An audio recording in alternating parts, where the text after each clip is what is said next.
Oi, pessoal, tudo bem? Aqui é o Danilo do Ministério da Educação e esse é um vídeo que nós estamos preparando para vocês sobre orientações para o planejamento do ProBNCC de Educação Infantil e Ensino Fundamental para o fim de 2019 e começo de 2020.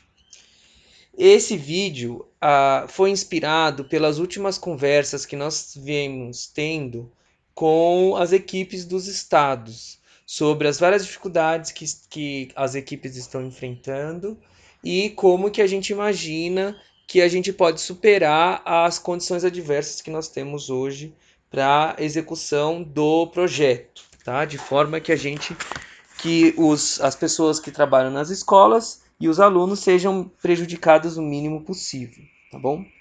Então, para explicar o contexto do que está acontecendo, é o seguinte: hoje a gente tem o segundo ciclo do ProBNCC para Educação Infantil e Ensino Fundamental, foi iniciado em abril de 2019 e está acontecendo até agora. O terceiro ciclo nós anunciamos para o início de 2020. Os detalhes ainda a gente não consegue compartilhar, porque está em tramitação interna. Mas a gente sabe mais ou menos a estrutura do que vai acontecer. E o que está acontecendo agora? Nós temos muitas dificuldades para transferência e principalmente para uso dos recursos do PAR pelo programa. E isso corresponde às iniciativas 82 de 2018 e 82 de 2019. Tá? E a gente tem esse prazo que é fixo, né, para início da implementação da BNCC via currículos da rede, projetos pedagógicos das escolas, que está estipulado para janeiro de 2020. Não dá para passar esse prazo. Então a gente precisa fazer alguma coisa para isso, né? Para que os professores não se sintam abandonados e sem os recursos necessários para trabalhar com a BNCC, com os currículos e projetos das escolas em 2020.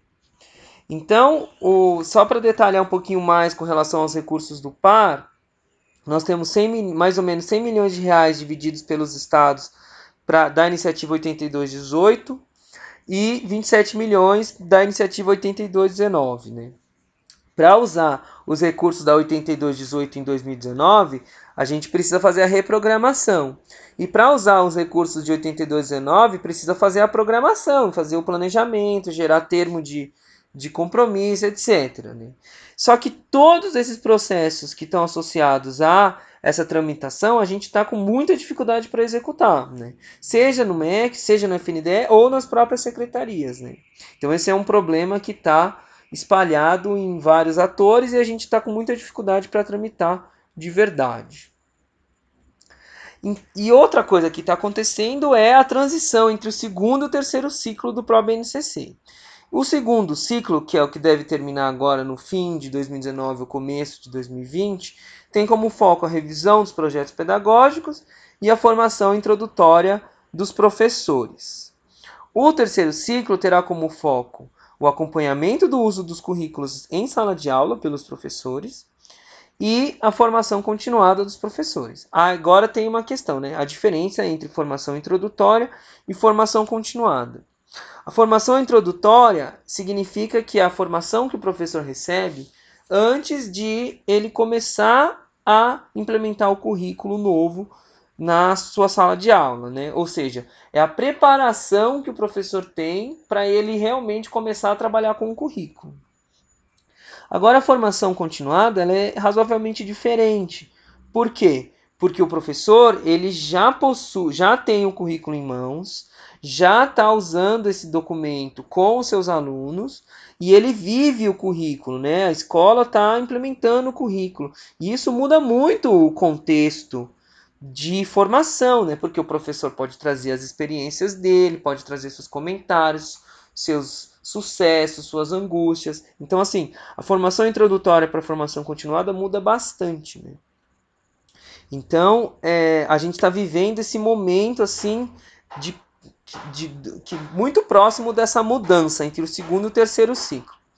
Agora, por que eu comento, né, de fevereiro, às vezes é fim de 2019, às vezes é começo de 2020, né? Por quê?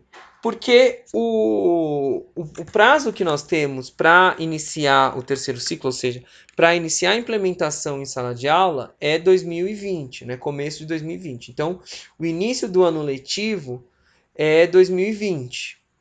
Agora, se eu der uma formação para o professor ainda em fevereiro, março de 2020, eu ainda posso considerar como se fosse formação introdutória, ou seja, do segundo ciclo.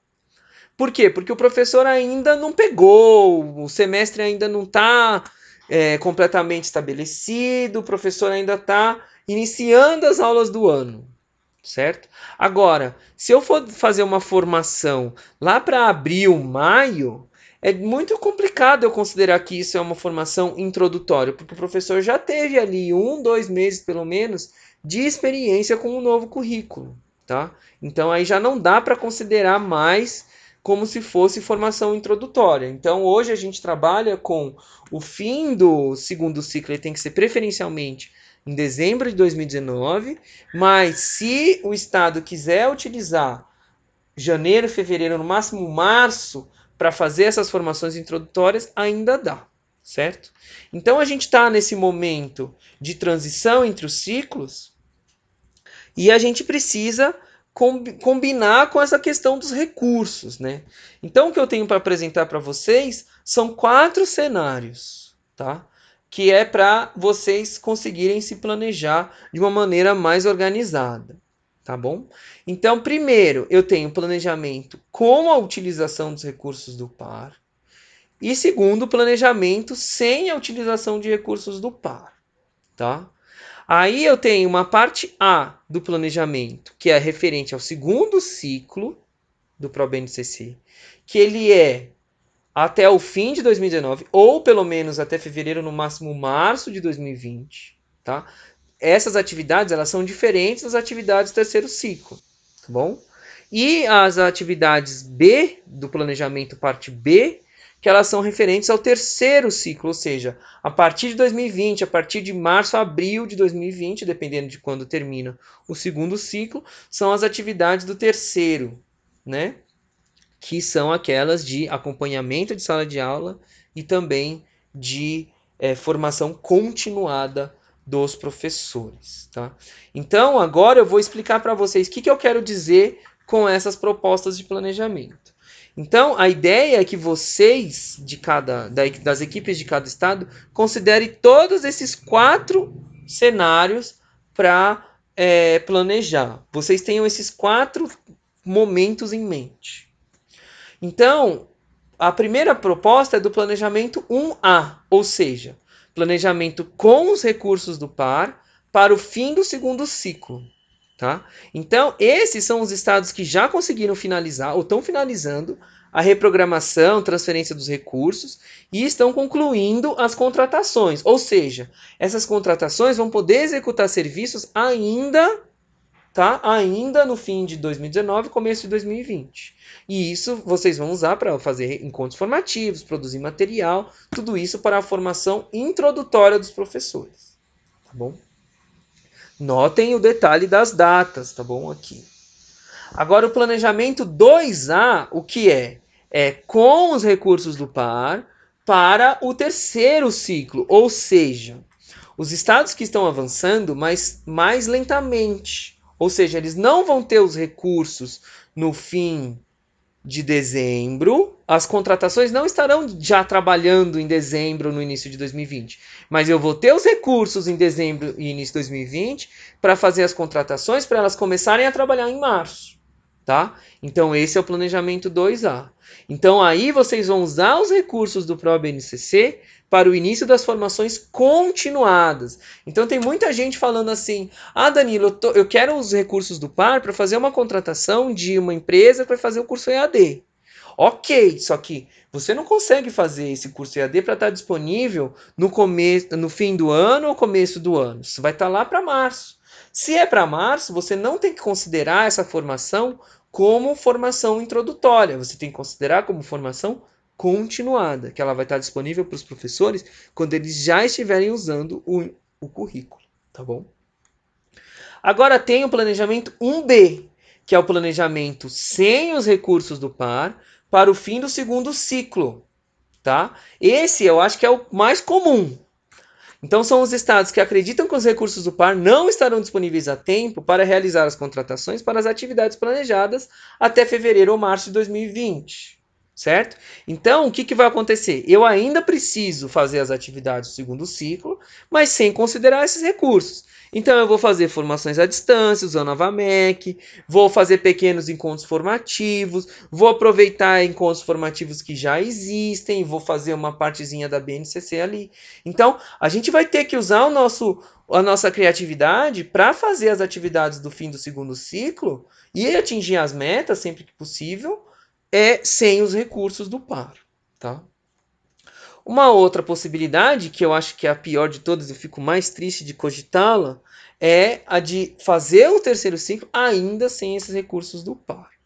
Então, os estados que estão sem esperança de usar os recursos do par, inclusive para o ano de 2020. E aí a gente vai ter que planejar as atividades do terceiro ciclo sem recurso, né? Então vai ser formação à distância, organizada pelos bolsistas, vai considerar as equipes de formadores já existentes na secretaria, certo? Então vai ter que não considerar esses recursos adicionais do programa. Por que eu vou voltar lá no meu slide. Então, gente, o que eu estou vendo? Eu estou vendo que boa parte dos estados vai considerar bastante o planejamento 1B, que é o fim do segundo ciclo sem os recursos do par, e, pensando de maneira positiva, vão considerar o planejamento 2A, que é já utilizar os recursos do par, da iniciativa 82-2018 e 82-2019, para o início do terceiro ciclo, tá bom? Então pensa que vocês vão gastar esse recurso a partir de 2020, março de 2020, tá? O máximo possível eu gostaria que os estados estivessem no planejamento 1A, mas eu sei a dificuldade de ter. E eu gostaria que nenhum estado considerasse o planejamento 2B, tá bom? Bom, aí vocês têm as ferramentas, né, de planejamento. A gente tem aquela planilha que nós compartilhamos, as ferramentas de monitoramento, cronograma, formação. A gente precisa usar e abusar de ligações e e-mails para o MEC e a FNDE para que os recursos do PAR andem de maneira mais rápida possível, inclusive fazer pressões mais institucionais para que essas coisas andem o mais rápido possível e também considerar outros materiais de apoio nesse planejamento todo. Tá bom? Então, isso era o que eu tinha para apresentar para vocês sobre o que a gente está imaginando de planejamento para o ProBNCC nesses próximos meses, tá? Espero que isso tenha ajudado de alguma forma. Estou sempre à disposição para qualquer dúvida. Vocês têm sempre meu contato, meu telefone. Fiquem à vontade, estamos à disposição. Espero que a BNCC seja implementada da melhor forma possível em todos os estados e em todos os municípios, tá bom?